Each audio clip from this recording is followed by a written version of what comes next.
Qual o valor que você tem dado à presença de Deus na sua vida? Esse é o estudo de número 958 aqui do nosso canal Jaboque Vamos Orar. Você é muito, mas é muito bem-vinda a mais este estudo. Que o nosso bondoso Mestre Jesus te abençoe grandemente. E veremos sobre este assunto logo após a nossa vinheta.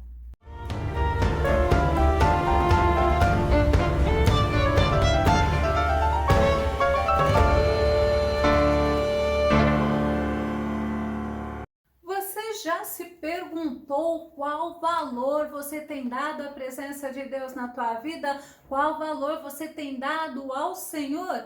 E o que diz respeito a Ele, ao céu e às coisas espirituais, que valor você tem dado? Vamos ao nosso tema, valorizando a presença de Deus. O nosso texto base está no livro de Êxodo, capítulo 33, verso 15, que diz: Então lhe disse, se tu mesmo não fores conosco, não nos faça subir daqui. O termo valorizar significa aplaudir, apreciar, dignificar, engrandecer, estimar, prezar, honrar, reverenciar. Será que você tem prezado? Será que você tem apreciado a presença de Deus na tua vida? E presença é companhia, é frequência, é acompanhamento, é porque o Senhor está conosco. E a Bíblia nos traz vários exemplos de pessoas que valorizaram estar na presença do Senhor. O primeiro exemplo que eu quero citar é o exemplo dos filhos de Corá, ou Coré, como dizem algumas versões. Eles tinham a presença de Deus como mais precioso do que estar em festas, em lugares de banquetes,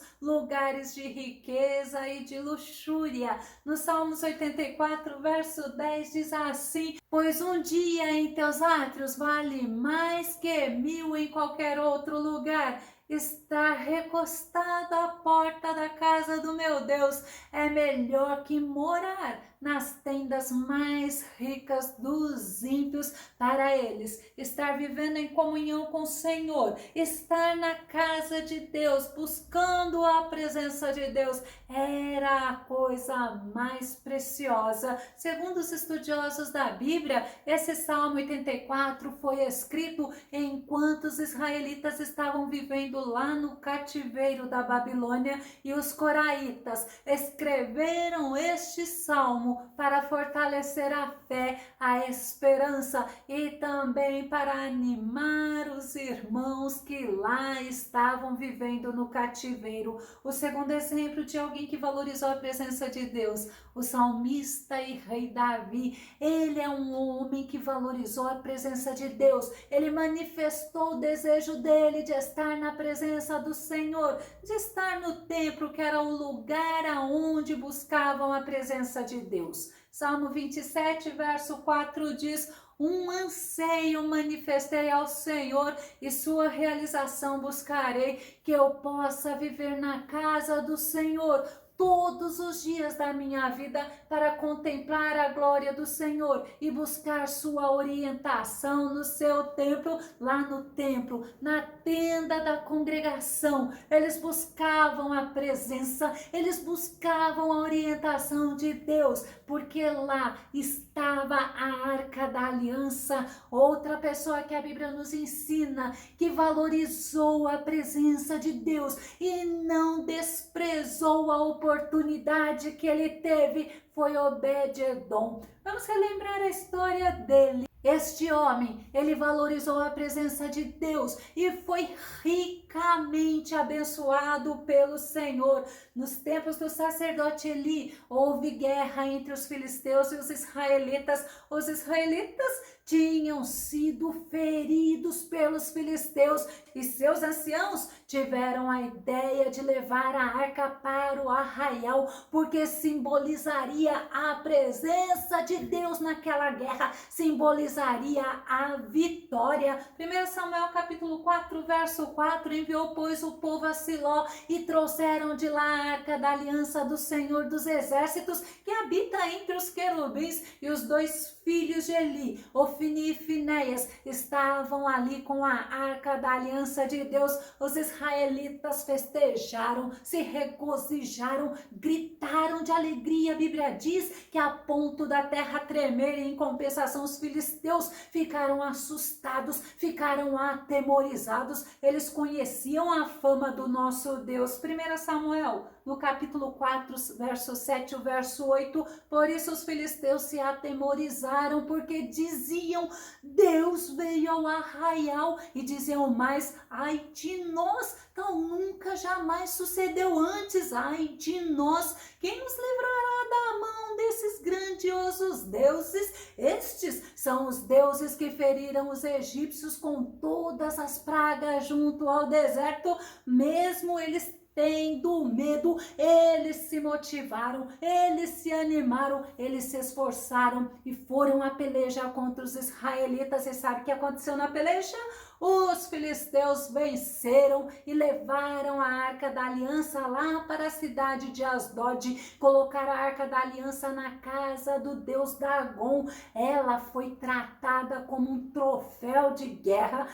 Mas o Senhor se manifestou naquele lugar, e após 7 meses os filisteus mandaram a arca da aliança de volta, porque onde a arca da aliança estava, Deus se manifestava, e não era com bênçãos, não, mas com enfermidades para o povo. E lá na cidade de Kiriat Jearim, a arca chegou à casa de Abinadab. Sabe quantos anos ficou na casa de Abinadab? 20 anos. 1 Samuel, capítulo 7, o verso 1 e o verso 2 diz assim, então vieram os homens de Kiriat Jearim e levaram a arca do Senhor e a trouxeram à casa de Abinadab no outeiro e consagraram a Eleazar seu filho para que guardasse a arca do Senhor. E sucedeu que desde aquele dia a arca ficou em Kiriat Jearim, e tantos dias se passaram que até chegaram 20 anos, e lamentava toda a casa de Israel pelo Senhor. Era a época do sacerdote, do profeta, do juiz Samuel. E lá na casa de Abinadab, a arca, ela pode não ter recebido o devido valor, o valor que era merecido, mesmo a arca simbolizando a presença do Senhor, ela não trouxe bênçãos para a casa de Abinadab.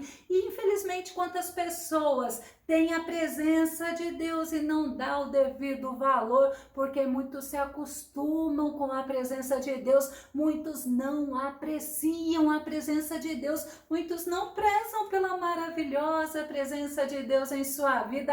E nessa época os filisteus fizeram guerra aos israelitas, só que os israelitas, eles estavam numa posição diferente. Agora eles buscavam ao Senhor, e o profeta Samuel orou, sacrificou, e o Senhor agiu. 1 Samuel, capítulo 7, verso 10, e sucedeu que, estando Samuel sacrificando o holocausto, os filisteus chegaram à peleja contra Israel. E olha o que aconteceu. E trovejou o Senhor aquele dia com um grande estrondo sobre os filisteus, e os confundiu, de tal modo que foram derrotados diante dos filhos de Israel. Os filisteus eram inimigos de Israel, eles faziam guerras constantemente e eles oprimiam os israelitas.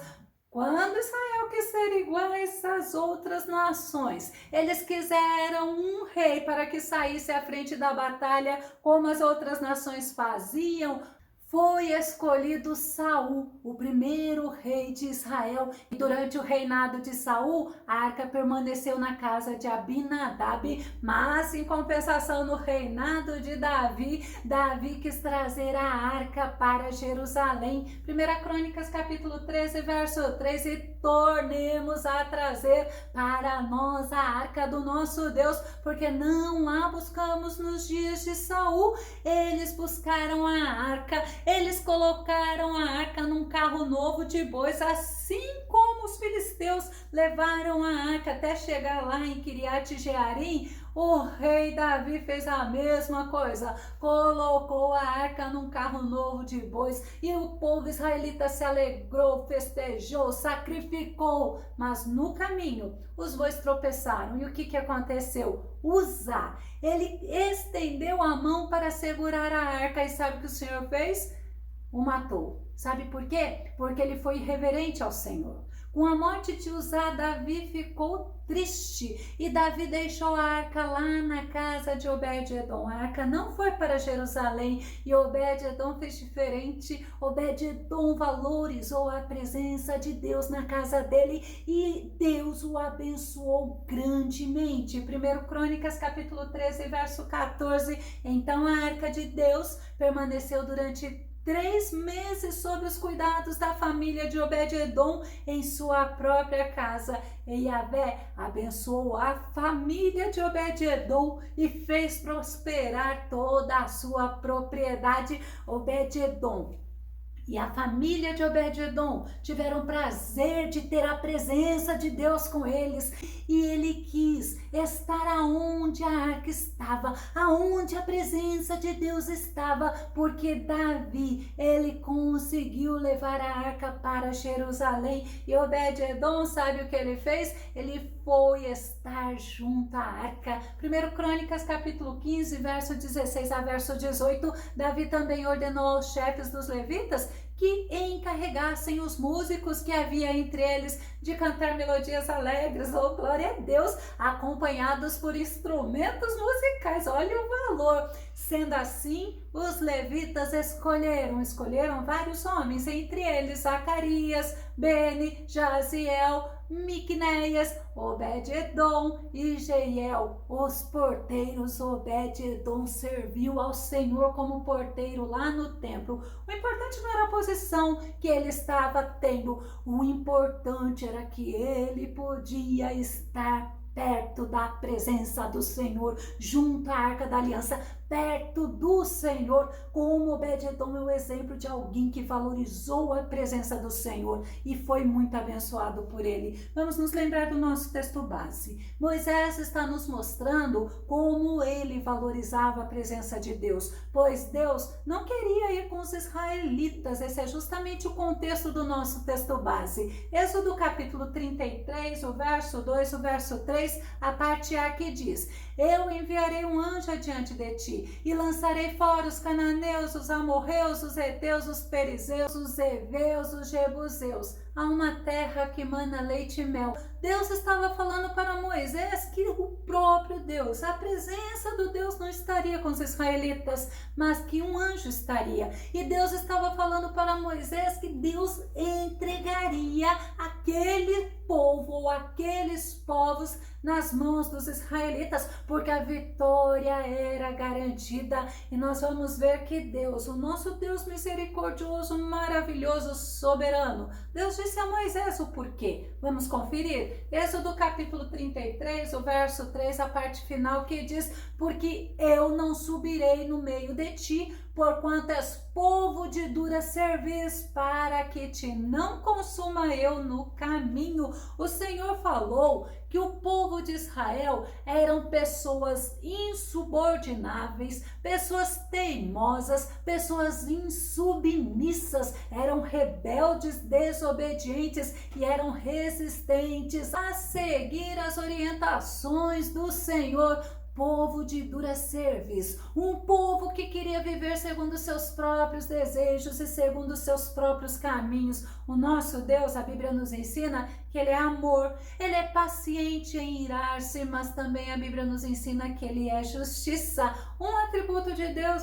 não anula o outro. O povo de Israel, quando ouviu as palavras ditas por Moisés, eles se arrependeram e eles choraram. Êxodo capítulo 33, verso 4, e ouvindo o povo esta má notícia, pranteou-se, e ninguém pôs sobre si os seus atavios, ninguém se enfeitou, não era motivo de festa, era motivo de tristeza. O Senhor tinha se recusado a estar no meio daquele povo, era motivo de muita tristeza. Moisés, ele valorizava a presença, ele buscava a presença de Deus e o Senhor o considerava como um amigo. Êxodo capítulo 33, verso 11, a parte A diz assim: então Yahvé, o Senhor, falava com Moisés face a face, como quem conversa com seu amigo. E depois Moisés, ele retornava ao acampamento. Moisés tinha um nome conhecido por Deus.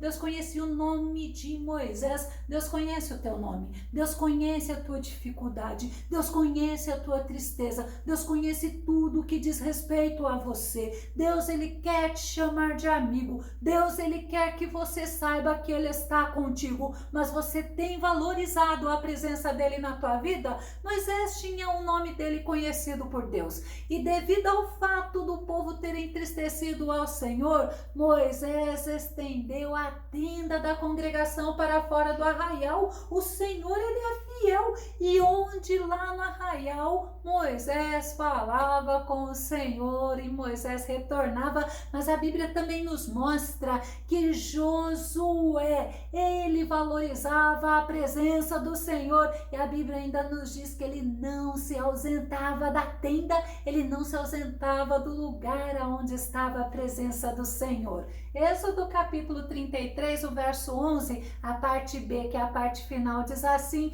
contudo, o jovem Josué, filho de Num, que servia a Moisés como seu auxiliar, não se ausentava de dentro da tenda. Será que você tem feito como Moisés? Será que você tem feito como Josué? Será que você tem valorizado a presença do Senhor que está dentro de ti? Porque a Bíblia fala que hoje você é a habitação do Espírito Santo de Deus. Será que você tem valorizado ou você tem desprezado ou até mesmo rejeitado? Os israelitas, eles ficavam observando a Moisés, porque a presença de Deus se manifestava através da coluna de nuvem. Os israelitas ficavam atentos, eles viam a nuvem, eles se ajoelhavam em sinal de respeito e adoração. Êxodo capítulo 33, verso 10. Sempre que o povo observava a coluna de nuvem parada à entrada da tenda, todos se ajoelhavam em frente à entrada de suas próprias tendas e curvavam-se com o rosto rente à terra em sinal de respeito e adoração ao Senhor. O povo se arrependeu. Moisés não queria caminhar sem a presença de Deus, assim como Moisés não queria sair daquele lugar sem a presença de Deus. Nós também não devemos sair. A Bíblia fala que sem o Senhor Jesus nada podemos fazer, e nós não devemos querer fazer nada sem a presença do Deus em nossa vida. E nós devemos ser como Moisés, porque Moisés fazia o quê? Ele suplicou ao Senhor para que a presença dele não fosse retirada deles. Davi também fez isso, mas vamos relembrar o nosso texto base. Êxodo capítulo 33, verso 15, replicou Moisés: se não vieres tu mesmo, não nos faça sair daqui.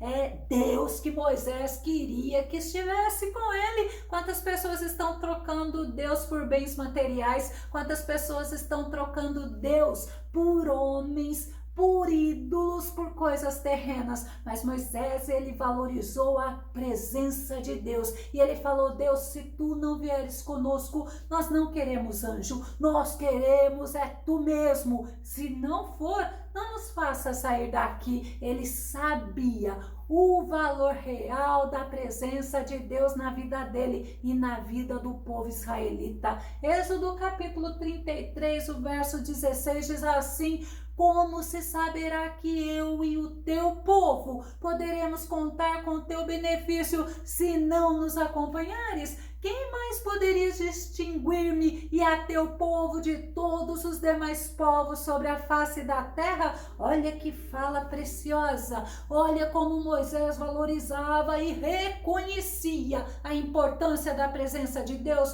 porque a presença de Deus no meio daquele povo e na vida de Moisés era um benefício, era uma bênção, era uma graça, era a prova da bondade de Deus para com eles. E o Senhor Senhor. Era Ele que fazia aquele povo ser diferenciado entre os demais povos. Eu vou concluir. É a presença de Deus em nós que nos diferencia dos que não servem a Ele. É a presença de Deus na nossa vida que nos abençoa, que nos faz prosperar. É a presença de Deus na nossa vida que nos dá vitória, que nos faz alegre, que nos faz mais do que vencedores. Será que você tem honrado, valorizado? Será que você tem dado a devida credibilidade, o devido valor à presença de Deus? Porque é a presença de Deus que faz toda a diferença. É a presença de Deus que já fez, que faz e que fará diferença na tua vida. Valorize a presença de Deus em você. Se você gostou desse vídeo, se esse vídeo foi edificante na tua vida, faça os seus comentários aqui no nosso canal. Continue compartilhando os nossos vídeos nas redes sociais, porque o Senhor tem abençoado grandemente a este canal. E não se esqueça de dar o seu like. Caso não esteja inscrito, se inscreva. Que o bondoso Mestre Jesus te abençoe grandemente. E até o nosso próximo estudo aqui no nosso canal Jaboque Vamos Orar. Fica com Deus e Deus te abençoe.